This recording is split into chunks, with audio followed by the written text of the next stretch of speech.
Degrees of adjective.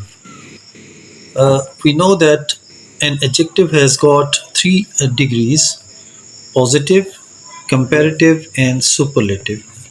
Here are some examples of irregular degrees of an adjective: good,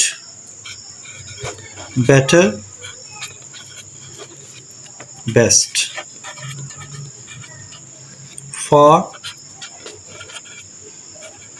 farther, farthest, bad, worse, worst, well, better, best, little, less, least, many, more, most, much, more,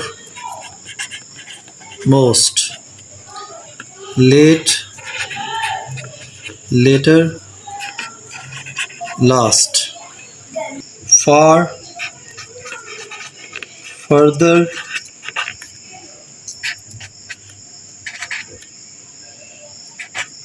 far, further, furthest, old, older,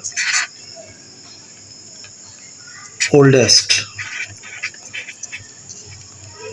Sometimes we may use elder as well. Ill, worse, worst. I hope that the concept is clarified. Please like and subscribe my channel.